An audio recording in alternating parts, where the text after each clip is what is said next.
Olá, meu nome é Wagner Meira Júnior e sou professor titular de Ciência da Computação da Universidade Federal de Minas Gerais. Sou também um dos coautores do livro Data Mining and Machine Learning, Fundamental Concepts and Algorithms. Hoje nós vamos continuar falando aqui sobre algoritmos para agrupamento baseado em grafos e algoritmos espectrais. Em particular, vamos focar na construção de algoritmos espectrais e seus fundamentos. A ideia fundamental de vários algoritmos espectrais é o conceito de agrupamento como cortes em um grafo. Então vamos entender o que significa esse conceito. Um corte de K caminhos em um grafo é um particionamento ou um agrupamento do conjunto de vértices dado como C1 a CK, que é o conjunto de agrupamentos. O ponto principal aqui é que nós exigimos que C otimize alguma função objetivo que captura a intuição que nós, dentro de um agrupamento, devem ter uma alta similaridade e nós, de diferentes agrupamentos, devem ter uma baixa similaridade. Então, o conceito fundamental ele é o mesmo, né? Que quanto mais coeso for o agrupamento, melhor. Quanto mais distante cada agrupamento for dos outros agrupamentos, também melhor. Vamos lá. Dado um grafo ponderado G, que traduz a similaridade entre os pontos da base de dados, sejam ST subconjuntos de V, quaisquer dois subconjuntos de V. Nós denotamos por WST a soma dos pesos de todas as arestas que tenham um vértice em S e um outro vértice em T. Ou seja, nós dividimos o grafo em dois conjuntos ST. Após essa divisão, um conjunto de arestas ele vai atravessar de um grupo para outro. A ideia é que a soma dos valores dessas arestas é exatamente o que se chama o peso do corte. Dado o subconjunto S de V, nós vamos denotar S barra o conjunto complementar de vértices, ou seja, S barra é igual a V menos S. Um corte de vértices é um grafo definido pelo particionamento de V em S e S barra. O peso do corte é a soma de todos os pesos das arestas entre S e S barra, como já foi colocado e denotado por WS S barra. Vamos lá. Dado um agrupamento, portanto, C1, CK com K clusters, seja CI uma variável binária ou um vetor indicador, que registra o cluster que cada um dos pontos está associado, ao qual cada um dos pontos está associado. O tamanho do cluster, então, ele pode ser dado pelo produto interno desse vetor CI, transposto por ele mesmo, ou a norma de CI ao quadrado. A partir desses dois conceitos, nós podemos definir o volume de um cluster CI como a soma de todos os pesos das arestas que tenham pelo menos uma extremidade em CI. Então nós temos aqui o volume de CI, o W de CI a V, ou seja, todos os vértices, ele vai ser igual ao fim aqui a exatamente o vetor CI de pertinência entre vértices e grupos, multiplicado pelo grau, multiplicado por CI novamente. Notem que essa modelagem ela tende a facilitar depois a sua aplicação num conceito mais algébrico, baseado em autovetores e autovalores. Bom, a soma, né, nós definimos aqui mais alguns elementos, que a soma dos pesos de todas as arestas internas ela é o W de CI a CI, né, que vai ser igual ao CI transposto matriz de adjacência CI, e a soma dos pesos de todas as arestas externas, surpreendentemente, quem é? O Laplaciano. Tá? Então nós temos aqui que o CI barra, ele vai ser o WCI V menos o WCI CI, ou seja, você vai pegar todas as arestas que têm algum extremo em CI, vai subtrair aquelas que são internas, e a partir disso nós vamos ter aqui o peso de um corte já utilizando o Laplaciano. As provas nós vamos omitir por brevidade, mas elas se apresentam no livro. Tá? A partir desses conceitos fundamentais, nós podemos apresentar aqui a primeira função de agrupamento que vai ser utilizada nesse processo. Ou seja, reiterando, nós podemos particionar o grafo de variadas formas. Um número muito grande de particionamentos é possível. A ideia é que, utilizando essas estratégias que tenham otimalidade ou próximo da otimalidade nessa partição, nós consigamos encontrar os agrupamentos desejados. Notem que a noção de agrupamento ótimo, ela não necessariamente vai ser alcançada, e provavelmente ela não vai ser alcançada, porque nós temos não só a medida de similaridade, como as limitações do processo aqui de escolha que é feita a partir desses critérios de objetivo. Tá? Bom, a primeira função objetiva que nós vamos ver é a razão de corte, que ela é definida por um corte de k caminhos da seguinte forma. Se nós queremos determinar qual é o mínimo da função JRC, da função de corte, que é o quê? Que é o somatório para cada um dos agrupamentos do corte entre CI e CI barra, ou seja, você olha da perspectiva de um agrupamento e vê toda a vizinhança nele, sobre a norma deste agrupamento. Por quê? Porque nós queremos saber quanto das conexões, né, qual é o peso do corte daquele agrupamento normalizado pelo seu tamanho. Nesse sentido, nós queremos diferenciar que às vezes você pode ter, em termos absolutos, um corte que seja até maior, mas associado a um agrupamento muito maior, então relativamente esse corte não é significativo, e nós podemos ter um corte muitas vezes menor, mas que em relação ao tamanho do agrupamento, que pode ser muito menor, ele seja significativo. Então a ideia aqui é que a razão de corte ela tenta minimizar a soma das similaridades de um agrupamento CI para pontos que não estão em CI. Infelizmente, como a gente mencionou anteriormente, para o caso binário, ou seja, quando o CI contém os valores 0 e 1, esse é um problema NP árduo. Não existe uma solução ótima conhecida e nem sabe se ela pode existir. Uma relaxação óbvia é permitir que o CI tome valores contínuos. E nesse caso, a nossa função objetiva ela pode ser reescrita a partir das definições que demos anteriormente. E chegamos aqui que a função a ser minimizada ela é o vetor unitário transposto multiplicado pelo Laplaciano vetor unitário. Aí, como nós já vimos anteriormente, chegamos aqui a essa equação, que é uma equação bastante conhecida e discutida anteriormente por nós, que diz que a solução ótima ela vai ser definida por autovetores correspondentes aos k menores autovalores de L, ou seja, os autovetores UN ao UNK mais 1, que representam os vetores de indicador de cluster, nesse caso. Essa função, como nós vamos ver daqui a pouco, ela tem bons resultados, mas dependendo do que você queira otimizar, você pode utilizar outras funções. Um outro exemplo correlato é o que se chama de corte normalizado.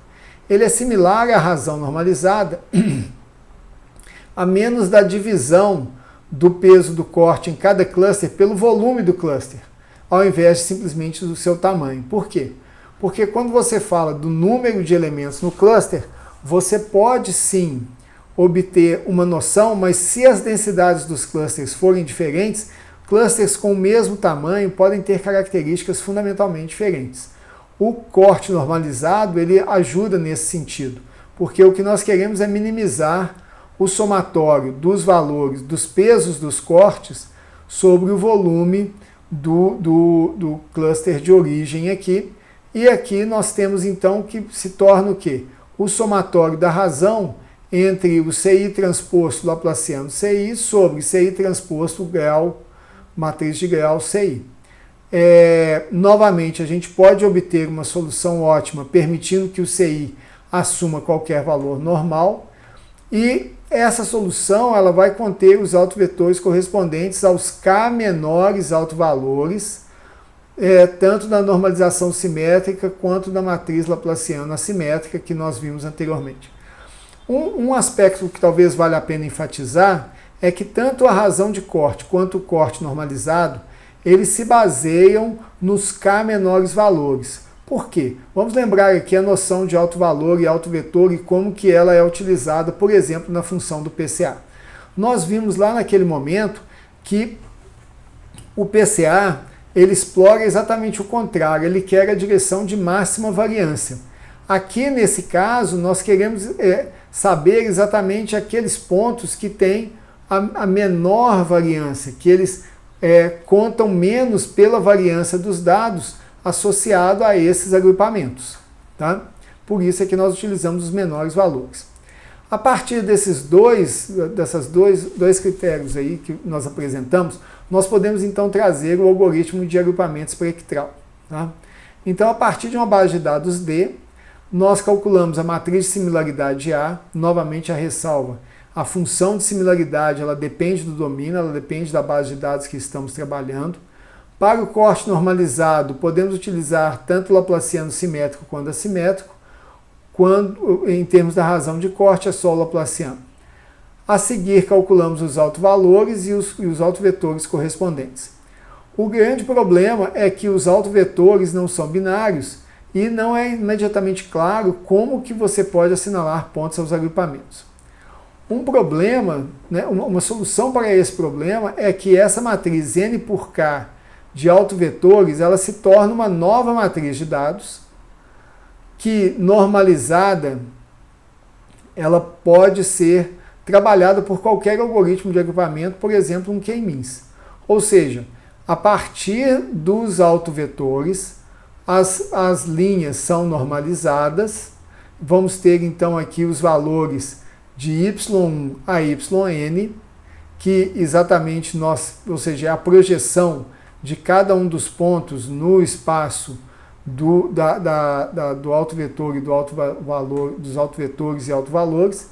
E ao agrupar essa matriz y, nós, de alguma maneira, nós binarizamos. Aqui exatamente vem aquele ponto que, apesar da função que estamos utilizando, ela dê resultados ótimos, esse processo de binarização, ele é heurístico. Então, os agrupamentos resultantes ainda serão heurísticos. Aqui, então, nós temos um pseudocódigo do agrupamento espectral, né? A associação de quais são as funções a serem utilizadas. A partir disso, nós resolvemos o problema em termos de autovetores e autovalores. Criamos o vetor U com n menos k mais 1 menores autovalores associados, normalizamos e aplicamos o K-means ou qualquer outra técnica no vetor y. Ou seja, na prática, o que o agrupamento espectral faz é descobrir características a respeito dos dados e essas características elas são utilizadas. Ele faz uma mudança de dimensionalidade, né? um mapeamento dessa dimensionalidade e ao fim desse processo nós realizamos o agrupamento no que acreditamos ser um conjunto de dados muito mais fácil para agrupar. Por quê? Porque essas características desse conjunto de dados elas já foram trabalhadas anteriormente. Aqui nós voltamos ao nosso exemplo original, onde, após aplicar com dois grupos, nós vemos aqui os 5, 6 e 7 posicionados juntos aqui, enquanto 1, 2, 3, 4 estão posicionados distantes, que é exatamente esse corte aqui, que deve ser o corte mínimo para esse caso em particular. Podemos também ver o que acontece quando nós utilizamos aquele grafo da Iris apresentado originalmente. Então nós temos aqui agora identificados como vértices como círculos, quadrados ou triângulos, os três agrupamentos. Podemos ver que o dos círculos, ele eventualmente ele continua sendo mais coeso, na verdade, desculpa, os quadrados, e entre os círculos e os triângulos há alguma discussão sobre qual que é o melhor agrupamento ou quão bom o agrupamento é. Os resultados são bastante semelhantes a quando utilizamos para outras técnicas, mas notem que nesse caso, nós tivemos aqui toda uma lógica que respeita mais as relações e a dinâmica dos dados colocados. Há outras técnicas, critérios objetivos também. Um outro critério é o corte médio, onde o corte médio ele é exatamente a coesão, né, a quantidade de arestas que tem em um dado agrupamento sobre o seu tamanho. E nesse caso nós queremos maximizar, ou seja, a gente quer maximizar essa razão, a gente quer que esse valor do corte ele seja tão grande quanto possível, e nesse caso nós vamos utilizar os K maiores autovalores. Tá? Então essa dualidade entre maiores autovalores e menores autovalores ela é importante. Entretanto, enquanto A ela é simétrica, ela pode não ser positiva semi-definida, ou seja, pode haver autovalores negativos, e maximizar a função objetivo a gente deve trabalhar apenas com os autovalores positivos e os autovetores correspondentes. Uma última função de otimização é a modularidade, que ela é a diferença entre a fração observada e esperada de pesos. Então ela traz um conceito interessante aqui, que é esse conceito do peso médio, né, do peso esperado e dos desvios que podem ocorrer em relação a ele. Então, dentro dessa lógica, nós temos aqui os observados, nós temos aqui os esperados, que vêm em termos do grau, e aí nós chegamos ao que se chama da matriz de modularidade, cuja solução ótima vai envolver autovetores correspondentes aos K maiores autovalores de Q. Uma vez que Q é simétrica, mas não é positiva sendo definida, a gente usa apenas os autovalores positivos. Então, tem uma segunda mensagem aqui que é afetada nessas técnicas de agrupamento, né, que é carregada aqui, que é exatamente o que fazer em situações subótimas. Nós vimos que os dois primeiros critérios eles levam ao caso clássico de autovetores e autovalores. Já no caso aqui do corte médio e da modularidade, elas não necessariamente têm a mesma característica e há um cuidado que tem que ser tomado na sua utilização. Bom, com isso nós concluímos aqui a discussão sobre algoritmos espectrais. No próximo vídeo nós vamos falar sobre o algoritmo de cadeia de Markov, que é uma outra vertente de agrupamento em grafos.